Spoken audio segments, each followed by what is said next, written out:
Então, boa noite a todos. Gostaria de agradecer aos que ficaram até agora para a nossa última sessão. Agradecer o convite também, me sinto muito feliz em estar aqui juntamente, compondo uma mesa com um pai, uma irmã e um professor para falar um pouco dessa agenda social. E a gente tem que entender esse social de forma complexa, né? Esse social como um relacionamento entre indivíduos que são organizados de maneiras múltiplas e que são também complexos em suas próprias individualidades. E daí veio o desafio do reverendo Daniel de tentar integrar o eu, o outro, o meio ambiente e Deus, de tal forma que tudo isso se transforme em uma coisa só, em termos de importância e em termos de cuidado. Só que é extremamente difícil tal tarefa, né? Por quê? Porque existe a prática da empatia, do respeito, da solidariedade, do bom humor, enfim, de inúmeras qualidades que exige uma prática, uma disposição, uma disciplina, um treino, uma persistência. A gente não consegue acordar de manhã para fazer exercício físico, né? Imagine então acordar de manhã para exercitar tantas qualidades e tão desafiadoras, né? E tão necessárias também. Então, esse último painel, nós estamos para responder, né, 3 questões norteadoras, que são como promover a defesa dos territórios indígenas, como eliminar o tráfico de pessoas, abuso contra mulheres e crianças e a prostituição, e como as religiões podem promover a espiritualidade e cultivar as virtudes e o diálogo interreligioso. E nesse sentido, eu me lembrei também de uma música, não sei se vocês conhecem, Life Gods, que é cantada pelo Gilberto Gil e pela Marisa Monte. Na verdade, é uma música onde eles simplesmente repetem 77 nomes das divindades de diversas tradições espirituais do mundo. Então, nesse aspecto também, por a gente entender o social como algo múltiplo, é normal que nós entendamos também essas expressões divinas de maneira múltipla também, através do respeito, da tolerância, para que efetivamente tudo isso seja possível, que o desenvolvimento sustentável seja possível através dessas práticas cotidianas da tolerância, do respeito, da empatia e do bom humor. Então eu passo a palavra aqui para o professor Gerson Vanilla, que vai ter 5 minutos para fazer a exposição. Obrigada. Bom, boa noite. Cumprimento a todas e todos. Inicio agradecendo o convite dos organizadores do encontro e vou tentar fazer aqui um milagre para falar de 5 minutos sobre o tema. 10 minutos, tudo bem. Obrigado. Em primeiro lugar, só registrar, eu acho que essa é um pouco a escala dos valores que colocamos na atualidade, né? Quer dizer, primeiro a economia, depois o ambiente e, por último, os seres humanos. Bom, eu acho que falar da defesa dos territórios indígenas, é preciso a gente entender o que são os territórios indígenas. Em segundo lugar, de alguma maneira, por que precisamos defender os territórios indígenas e tentar, então, pensar algumas possibilidades nesse sentido. Com certeza aqui, considerando que a grande maioria, vejo bem poucos parentes indígenas aqui, a minha fala vai destoar bastante do que vem sendo falado, porque eu preciso ser leal à perspectiva indígena no que diz respeito à sua compreensão e à sua relação com o que é isso que nós podemos chamar de território, né? Então, acho que nós já começamos com um enorme desafio, porque, com certeza, o que é território para indígenas não tem nada a ver com o que é território ou terra para não indígenas, por exemplo, né? E isso eu queria chamar, já de início, chamar a atenção para isso.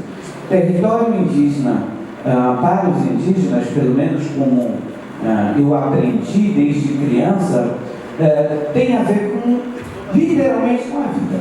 Né? Quer dizer, o território não é nada aquilo que nós lemos na notícia, no jornal, que estudamos. A terra não é o solo. Quer dizer, a terra é, literalmente, o ambiente. O espaço onde moramos, onde vivemos, onde reproduzimos a vida. Então, eu acho que uma forma muito simplista de definir o que é território indígena para os indígenas é simplesmente o lugar onde se vive. Portanto, o lugar da vida. Não é? Eu acho que isso já diferencia enormemente ao conceito de que é terra ou território para não indígenas, que, pelo menos do ponto de vista técnico,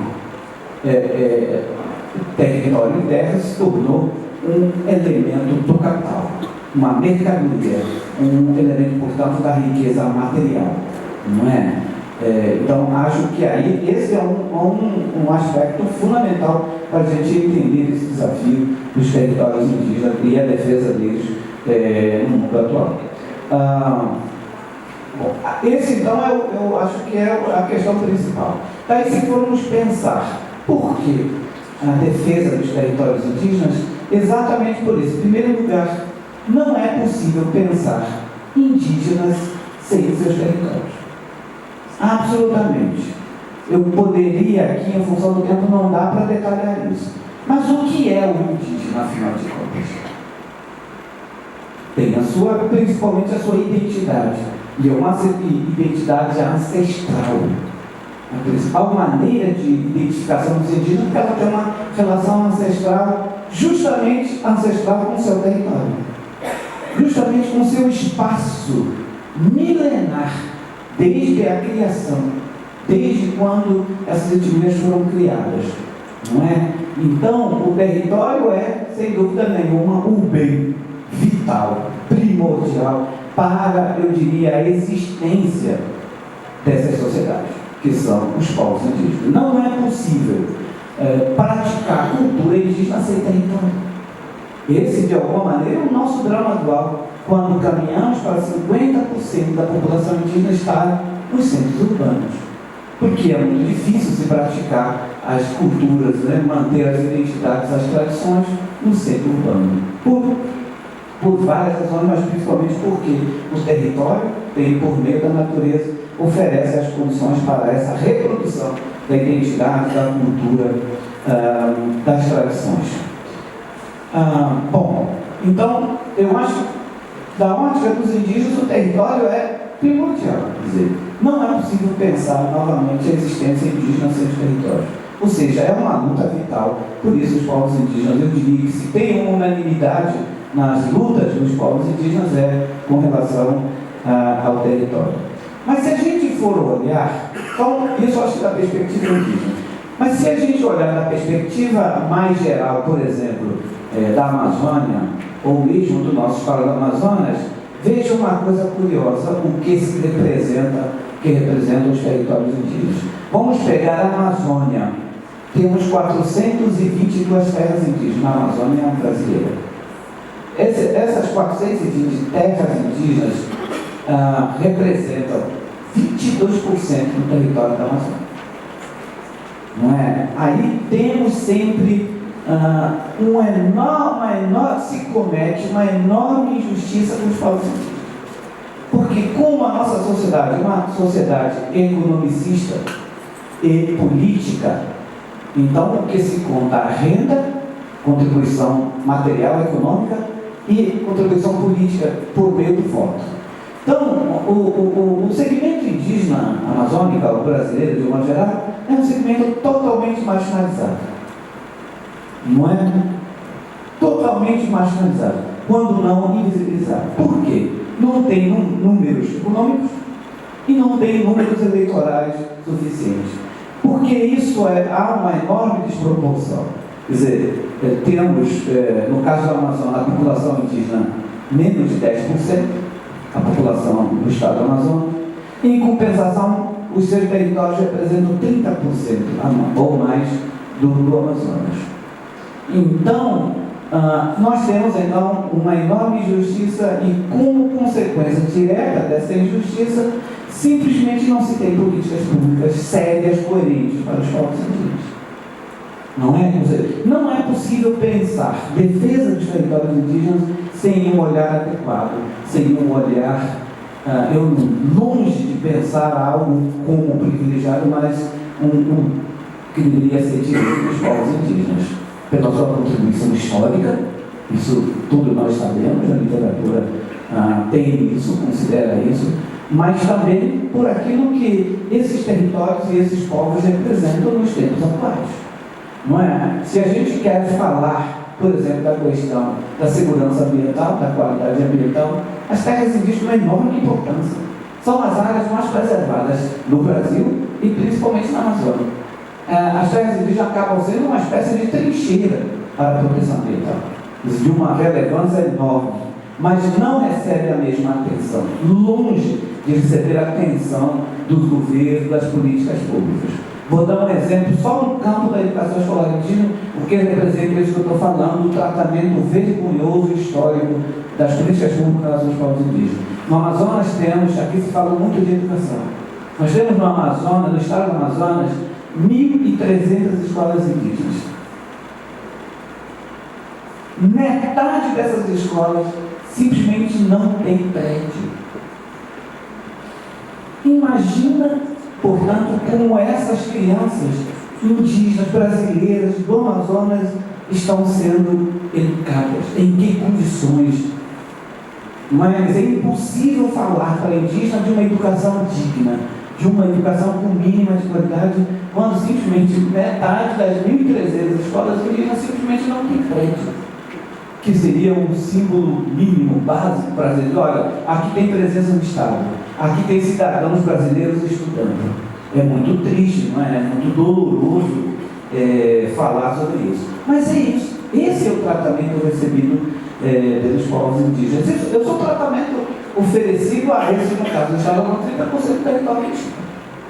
Não é? Totalmente marginalizado e, infelizmente, entra governo, sai governo. Eu tenho 30 anos de acompanhamento, de militância nesse campo. Eu, infelizmente, não consigo enxergar alguma perspectiva mais otimista. Não é? Nesses tempos todos. Bom, o que nós então podemos fazer? Queria então já caminhar para finalizar, dizer assim, acho que sem dúvida nenhuma o papel da igreja, das igrejas de um modo geral, mas em particular da Igreja Católica, um papel importante porque já teve. É bom registrar isso. Na década de 70 e 80, a Igreja Católica ajudou fundamentalmente a salvar os índios da extinção no Brasil.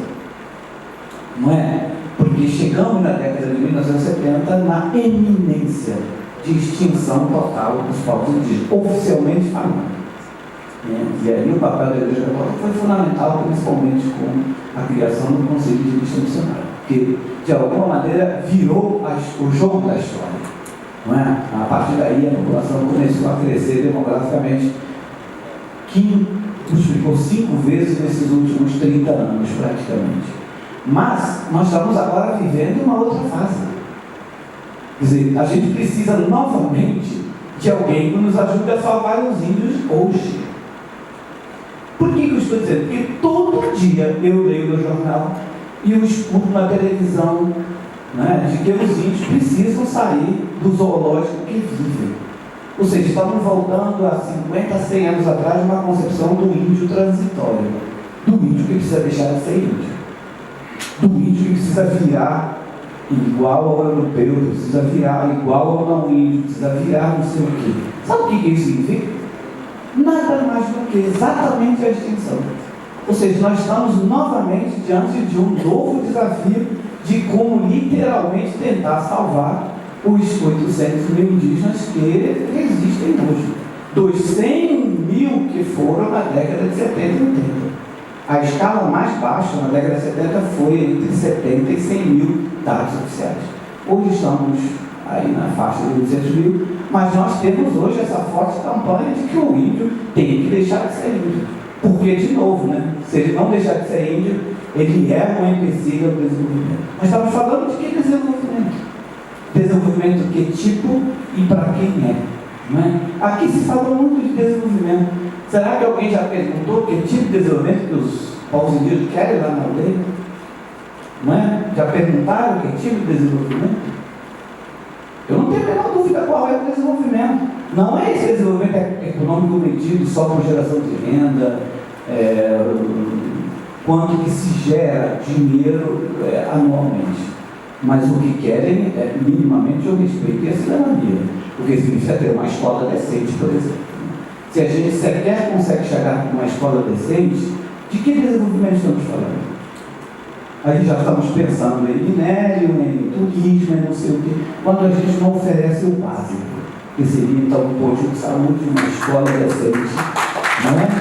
Para dar dignidade e para dar condições para que esse indígena que está lá possa ser ele sujeito, protagonista, aí sim, de sua vida, presente e futura.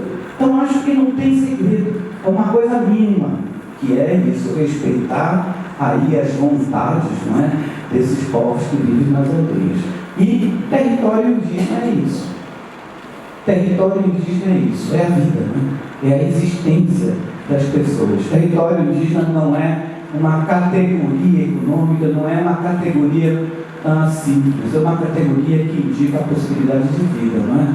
E se nós todos cristãos lutamos pela vida, acho que o território indígena é a melhor expressão da possibilidade de garantir essa existência minimamente digna nas povos indígenas. Mais uma vez agradeço aqui a oportunidade. Obrigado. Obrigada, professora Jéssica. Eu passo a palavra então para a irmã Rose, da Rede Um Grito pela Vida. A minha fala, eu trago a fala de tantas mulheres, meninas, silenciadas por esse crime do abuso, da exploração sexual e do tráfico de pessoas. Penso que o tempo é muito limitado para a gente aprofundar essas questões que são gravíssimas nesse chão da Amazônia. Mas eu tento trazer alguns aspectos como provocação também para a gente aprofundar essa realidade que é tão silenciada, invisibilizada e pactuada nesse chão da Amazônia. E essa fala é muito a partir da realidade do trabalho que a gente vem realizando nesses últimos 8 anos nesse chão da Amazônia. Queria dizer que, primeiramente, o crime do tráfico de pessoas, da exploração sexual, do abuso, é um crime que atenta contra a vida, contra a dignidade e os direitos humanos. E é a mercantilização dessa vida. Esse crime, ele tem características muito fortes, que é a dimensão de um crime altamente organizado, altamente lucrativo, tem rotas internas e externas, muito bem organizado. Ele atua na clandestinidade, muitas vezes no nosso olhar, mas ele é muito bem articulado pelas redes do crime. E essa invisibilidade, ela provoca em nós, muitas vezes, um grande silêncio. E aí, com esse silêncio, a gente também se torna cúmplice das redes que aliciam e matam tantas vidas. Esse crime do tráfico de pessoas e das explorações, eles são 3 crimes que se interligam: o tráfico de armas, o tráfico de drogas e o tráfico de pessoas. E nessa região da Amazônia, esses 3 crimes, um não é maior que o outro. Eles se interlaçam e criam as grandes redes nacionais e internacionais. Hoje pela manhã se falava a questão do narcotráfico. Quem vive nas comunidades do interior vê isso claramente, de como isso se articula. Às vezes nas grandes capitais a gente perde um pouco essa noção, mas no interior isso é muito mais visibilizado. E as modalidades do tráfico a gente já, creio que todo mundo sabe, que é para fins de exploração sexual, trabalho escravo, a remoção de órgãos, adoção irregular, casamento servil, servidão doméstica, mendicância e a prática das atividades ilícitas. Eu só queria destacar dentro das modalidades, até 2013, nós tínhamos as 4 primeiras: exploração sexual, trabalho escravo, retirada de órgãos e adoção ilegal. A partir de 2013, uma pesquisa que foi feita pelo Ministério da Justiça, junto com a Estratégia Nacional das Fronteiras, que fez uma pesquisa dos 11 estados de fronteira, que é a pesquisa da ENAFRON, que vocês podem ter acesso, está no site do Ministério da Justiça, e aí traz presente as outras modalidades, que é o casamento servil, a servidão doméstica e a prática de atividades ilícitas, que está muito ligado ao aliciamento de jovens, de crianças e adolescentes para a questão do tráfico de drogas. Eu vou dar umas pinceladas muito rápido, porque eu vi que já tenho só 5 minutos, mas eu vou transgredir um pouquinho esse horário devido à importância também dessa temática. É alarmante os dados que a gente tem de exploração sexual e de tráfico de pessoas na Amazônia. O Disque 100, só no ano entre 2003 e 2008, que esses dados já são bem antigos, mas eu quero fazer um contraponto com agora, que é o Disque Denúncia, só em 5 anos foram registrados 14 mil ligações da Amazônia Legal. Isso significa que foram 2.800 casos de exploração sexual denunciados nessa região. Fora os tantos que não são denunciados, que as pessoas não têm coragem de denunciar. Imagina, depois de 10 anos, e vocês têm visto, né, as tantas reportagens que têm saído, que se eu tivesse tempo eu trazia aqui todas as tabelas, os casos bárbaros de abuso, de exploração sexual e de tráfico. E tem uma diferenciação na questão do tráfico de pessoas. A exploração sexual, ela é notificada, porque de uma certa forma a família tem coragem de denunciar. O tráfico de mulheres, o tráfico de pessoas, ele na grande maioria só é denunciado aqueles casos extremos, onde a vida está em seu último sinal de risco. Aí é denunciado, senão não é denunciado. E as vítimas, por vergonha, por terem sido apanhadas nos seus sonhos, elas acabam não denunciando. E aí a gente discute essa questão, né, dos grandes projetos, do crescimento, do desenvolvimento. E é nesses projetos de grande desenvolvimento que acontece a maior parte do aliciamento de meninas de 8, 10, 6, 7 anos para o crime da exploração sexual, e aí depois entram dentro do ciclo das explorações e acabam sendo vítima do tráfico de pessoas. E esse problema gravíssimo que está dentro dos projetos, dos megaprojetos, dentro dos espaços de mineração, é que tem feito esse aliciamento das comunidades. O grande êxodo das pequenas comunidades para as cidades maiores e depois para as capitais fazem com que as meninas, mulheres, vivem nesse processo todo de violação. E a gente já teve muitas denúncias de políticos, de autoridades, que eu acredito que é de saber de todo mundo, que foram investigados, são investigados por abusar meninas no Amazonas, mas muito pouco é feito, ou podemos dizer quase nada. A inoperância das políticas públicas. E a impunidade é que produz esse grande silêncio das famílias que têm as meninas vítimas dessa violência. E o próprio silêncio e o próprio medo. Nós temos o caso de Adair Pinheiro e de tantos outros políticos que se perpetuam nessa Amazônia como grandes exploradores. E aí as instituições públicas fecham os olhos diante desse crime. Eu poderia aqui citar muitos estudiosos que têm feito pesquisas nessa área, Márcia Oliveira, Iraildes Caldas, tantos outros que mostram, que tentam trazer presente essas realidades dessas explorações.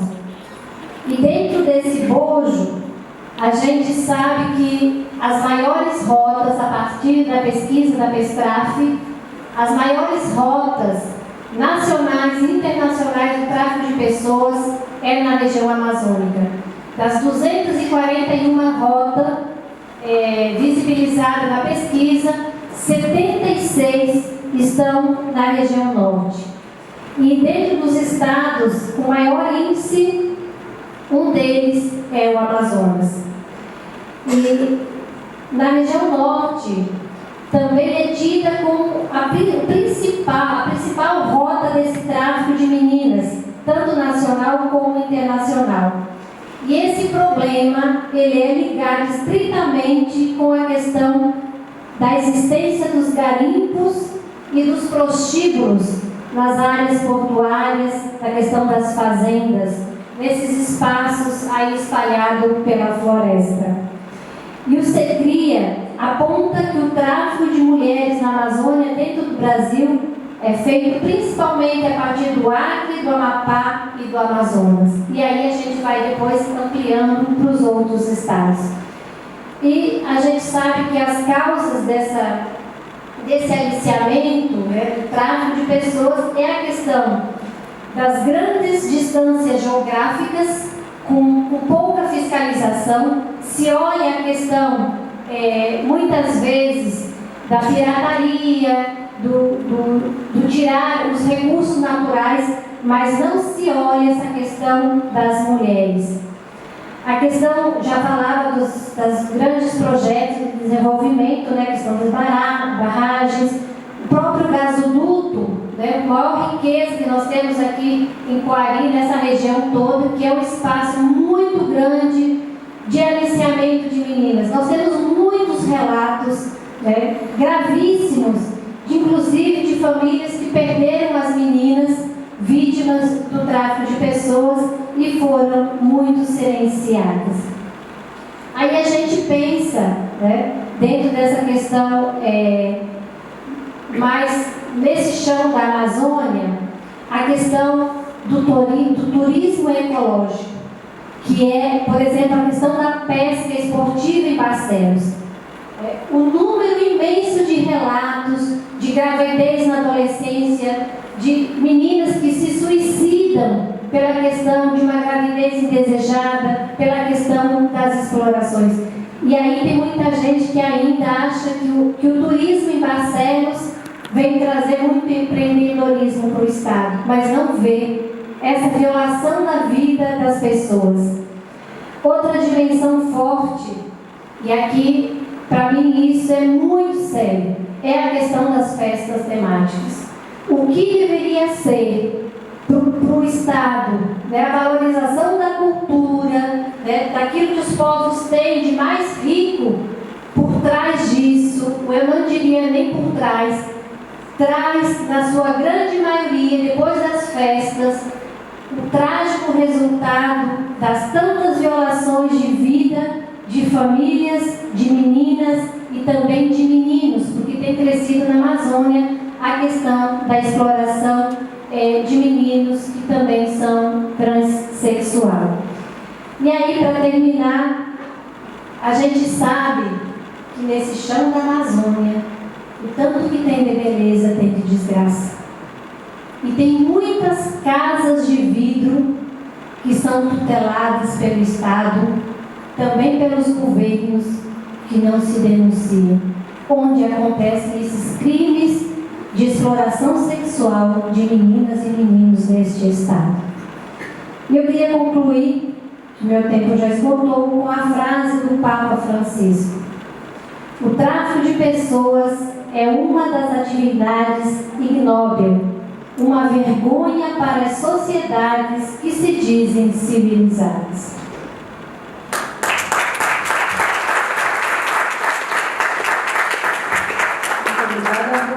Acredito que as duas falas que nós tivemos agora tocaram em pontos comuns, como o atentado contra a vida, quando o professor Jessen, por exemplo, fala que o território dos indígenas é um lugar de vida e privá-los desse território é privá-los de vida também. Então, neste caso e no caso das mulheres, enfim, o tráfico e tudo isso, que efetivamente tira a vida dessas mulheres e dessas crianças ou prejudicam enormemente. Foi dito também da questão da invisibilidade, que algo que não existe não deve ser tratado também, então é uma ótima maneira de você resolver problemas, você simplesmente não deixa eles aparecerem. A questão da violência, é uma violência para as crianças indígenas não terem um prédio escolar, assim como é uma violência para as mulheres sofrerem todos esses tipos de abuso. Sabendo que o Brasil está entre os 5 países com maior índice de violência contra a mulher. E eu acho que amanhã é um ótimo dia, e sempre, amanhã e sempre, para a gente pensar o que a gente pode fazer para não estar mais nesse ranking que não traz nada de bom para a gente. E uma última coisa que foi dita, os dois, foi o lucro acima da vida. Então, até onde o interesse econômico ele está acima da própria vida. E agora, eu acho que para tentar colocar um outro ambiente um pouco mais positivo, eu vou falar com o pai Alberto Jorge para falar sobre espiritualidade e cultivo das virtudes.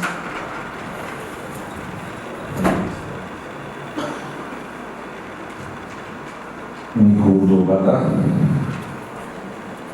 Toche, Noche, Iche, Noche Shalom. E boa noite aos mais velhos, aos mais novos, e pedir bênção aos sacerdotes mais velhos e mais novos que eu.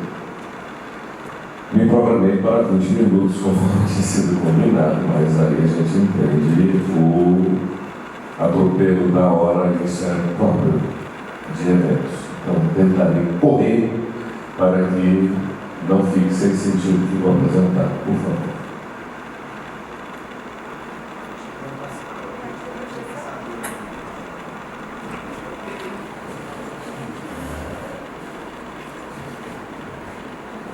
Bem, a questão da sacralidade é uma questão bastante delicada.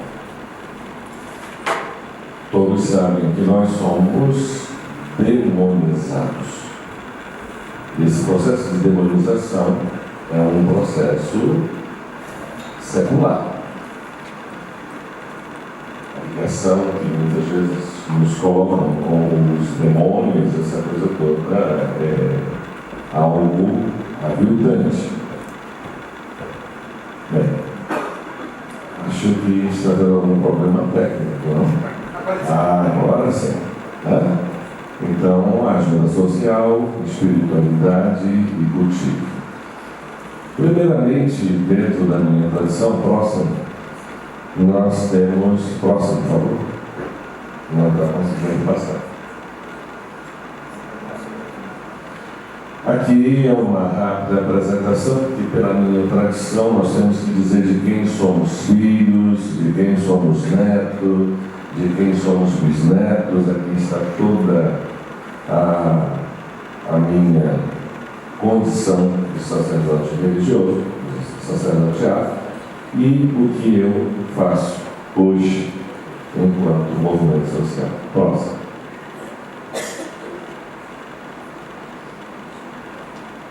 Onde a igreja e a sacralidade se encontram?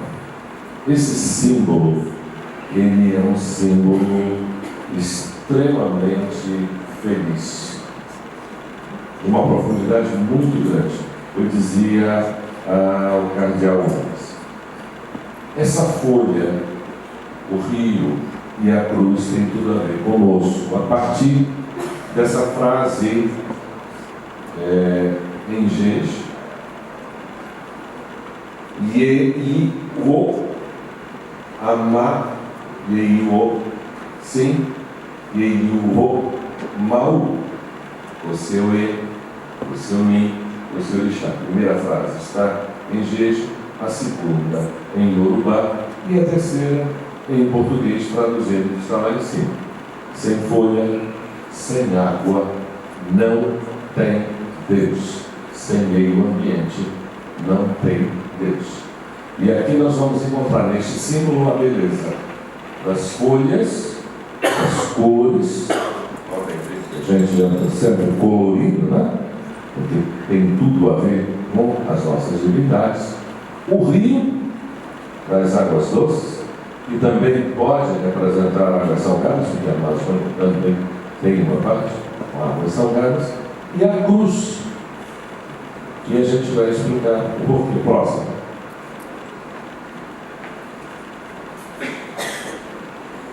A compreensão mística da cabeça e do corpo, o formato da cruz. Ojuori, Ipakori, Apautum, Apausi, Oxu, o meio da cabeça. Isso aqui é uma cabeça. Então, a cruz, que para o cristianismo é redenção, onde Jesus morre crucificado, redime os pecados da humanidade. Para nós a cruz é a ligação entre o nosso corpo material, o nosso corpo espiritual e Mahu. Olorum, Mahu, no Jeje, Olorum, no Nago. E aqui o corpo, a cabeça, o Orilu, Odu, Orixá, Exu individual, o futuro, o destino pessoal, matéria, origem, os elementos femininos, os elementos masculinos, ancestros masculinos, ancestros femininos, e o pé, que nos liga com a nossa ancestralidade, sem raiz, uma árvore não se mantém. Próximo. Estou sendo bem sucinto, realisticamente. Fá no Jeje, Ifá no Nagô, Du no Jeje, Odu Nagô, a comunicação com a natureza, com o sagrado. Essa técnica divinatória foi tombada pela Unesco como patrimônio da humanidade. Então, a partir das narrativas milenares, de mais de 10.000 anos, nós temos o código de conduta, o diálogo com o sagrado, valores e princípios, como disse, milenares.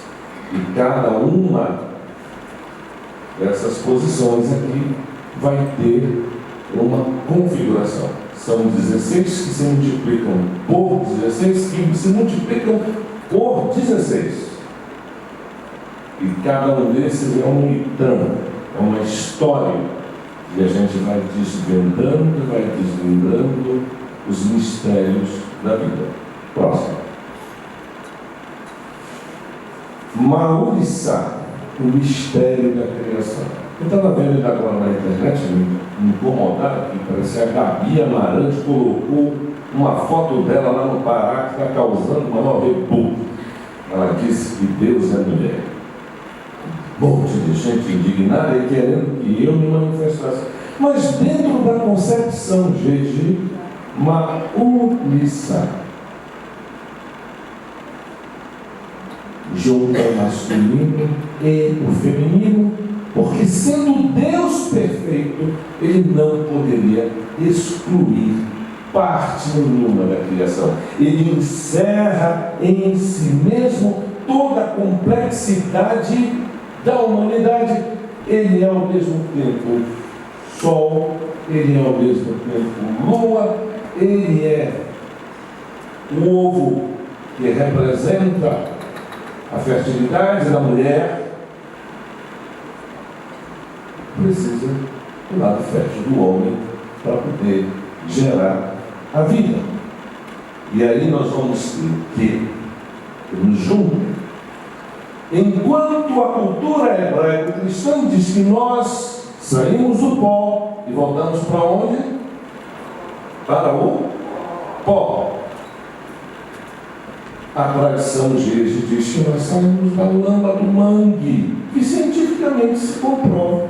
Há pesquisas científicas que dizem que a vida, de fato, saiu da lama do mangue.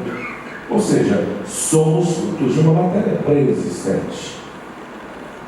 Princípio de vida plena. O pecado do aborto também existe para nós.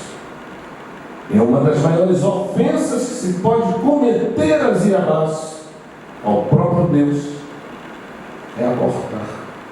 Mas respeita-se o direito da mulher de manter ou não em si a vida. Respeita-se o livre-arbítrio, havendo consequência para um lado e consequência para o outro. Conservação do meio ambiente. E aí nós vamos encontrar Mecubode Maú, aquele que morreu, retorna para Deus. E aí nós vamos encontrar aquela frase famosíssima que diz nos adide Domino et inquieto est cor nostrum donec requiescat in te. Fizeste-nos para vós, ó Deus, inquieto está o nosso coração, enquanto não repousar em vós. Confissões de Santo Agostinho, grande Santo Agostinho, nasceu lá na África e foi bispo de Hipona, Argélia, África. Próximo. Então, nós vamos procurar viver em harmonia nessa casa comum de todos nós. O abate ritualístico é a sacralização do alimento que resulta em segurança alimentar. As folhas sagradas, a conservação dos espaços verdes, tanto no rural quanto no urbano. Iemanjá, Oxum, a sacralidade das águas doces, das águas salgadas. Xangô e Oxalá combate a poluição do ar. É uma ofensa às divindades do céu você poluir o ar. Justiça social, justiça ambiental. Isso já existe muitos séculos atrás, dentro da nossa concepção. Nanã e beijo, respeito e cuidado aos idosos e às crianças. Próximo. Os entraves, dificuldades e obstáculos. Não vou ler de um por um, todos vão estar lendo. Aqui vemos racismo, invisibilidade, ausência de políticas públicas, a perda da identidade étnica. Isso é grave. Agora que eu estou falando aqui da questão da territorialidade. Povos e comunidades tradicionais não se pautam pelo conceito de territorialidade de quem vive no espaço urbano. Temos uma outra concepção. A desconstrução da ancestralidade, do sagrado. Isso é terrível. Próximo. E aí nós vamos entrar dentro da questão das virtudes. Então nós temos aí as virtudes teologais e as virtudes cardinais. Essa eu fiz questão de pegar duas imagens distintas dentro de uma visão cristã. Fé, esperança, caridade, justiça, fortaleza, prudência e temperança. Isso aqui é uma escultura que está na tumba do Papa Clemente II, na Catedral de Bangkok. A fé, olorum, do Deus. Esperança e beijo, criança. Caridade, Obaluaê, primeiro sistema único de saúde no mundo, 10 mil anos atrás. O médico dos pobres, aquele médico, aquele que cura, mas que é ele que vai até o doente, não é o doente que vai até ele. A antropologia confirma isso que estou desafirmando. A justiça de Xangô, representada pelo raio divino, a fortaleza vinda do Ogum, a prudência da serpente Dan, sede humildes como as pombas e prudentes como as serpentes. Quem foi que falou isso? Quem foi que disse essa frase? Jesus. Está no Evangelho. Temperança. Fechado. Próximo. Soluções alternativas emergenciais são extremamente importantes para nós. Respeito à resolução 169 da OIT. Dar voz e vez aos grupos minoritários. Tornar lei ordinária o Decreto-Lei 6040 de 2007, que institui a Política Nacional de Desenvolvimento Sustentável dos Povos e Comunidades Tradicionais. A regulamentação do Estatuto da Igualdade Racial em todos os estados brasileiros.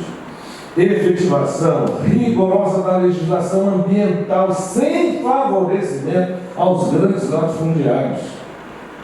Porque o IBAMA e os órgãos de fiscalização vão em cima do pequeno produtor, mas o grande produtor destrói. Olha aí, Brumadinho, olha aí, Mariana, a Rio Doce rindo da nossa cara. Tornar prioridade o cuidado com a nossa casa comum e a efetivação das políticas públicas para os povos e comunidades tradicionais. Próximo. Uma forma de viver a tradição. Uma forma com que o sagrado se junta. Aqui é um terreiro, na festa de São Sebastião, esse terreiro fica aqui nos Zumbi dos Palmares. Mãe Maria de Jacaúna, que estava ontem na abertura da campanha da fraternidade comigo, e esse aqui é o sítio do meu terreiro. Fica lá no Rio Preto da Égua, onde nós convivemos desta forma. É possível ver tradição, sacralidade, conservação, preservação ambiental nos espaços urbanos e rurais. Próximo. Respeito mútuo. Festa de São Sebastião, os macumbeiros,